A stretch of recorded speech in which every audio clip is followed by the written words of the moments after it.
नमस्कार, आप देख रहे हैं न्यूज 18। मैं हूं आपके साथ रुचिका राज। देखिए, पश्चिम बंगाल की राजनीति से इस वक्त की सबसे बड़ी और चौंकाने वाली खबर सामने आ रही है।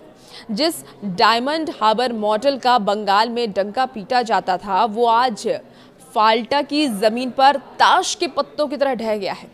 फाल्टा विधानसभा उपचुनाव के नतीजे ने सबको सन्न कर दिया है।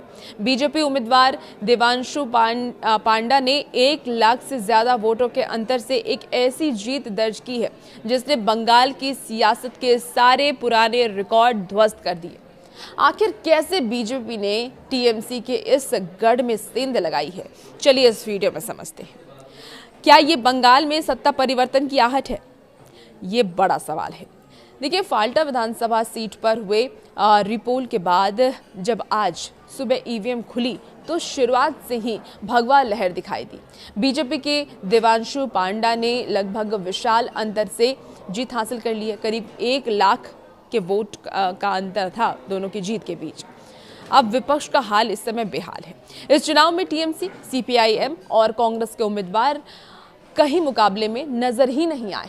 फाल्टा जैसी सीट पर जो टीएमसी का मजबूत इलाका माना जाता था, वहां बीजेपी की ऐसी एक तरफा जीत ने राजनीतिक पंडितों को हैरान कर दिया है। इस जीत के बाद बीजेपी खेमे में भारी उत्साह है। बीजेपी नेता प्रदीप भंडारी ने इस पर कड़ा प्रहार करते हुए कहा कि ये डायमंड हार्बर मॉडल का अंत है।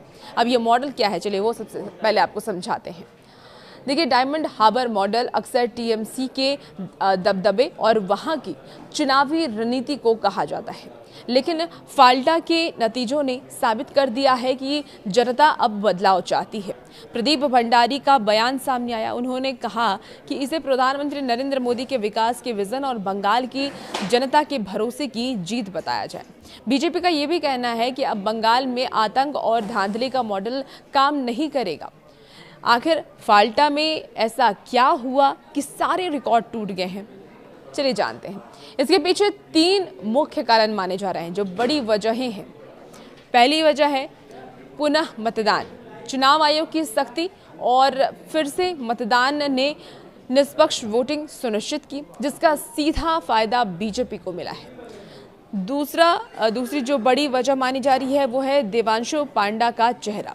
बीजेपी उम्मीदवार के स्थानीय पकड़ और युवाओं के बीच उनकी लोकप्रियता रंग लाई है। तीसरी बड़ी वजह जो मानी जा रही है वो है सत्ता विरोधी लहर। देखिए, टीएमसी के खिलाफ स्थानीय स्तर पर पैदा हुआ असंतोष अब वोटों में तब्दील होता नजर आ रहा है।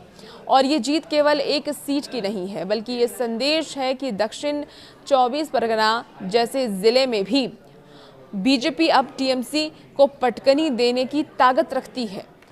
फाल्टा के इस नतीजों ने बंगाल की भावी राजनीति का ट्रेलर दिखा दिया है। 1 लाख से ज्यादा की लीड किसी भी पार्टी के लिए एक बहुत बड़ा बूस्टर डोज है।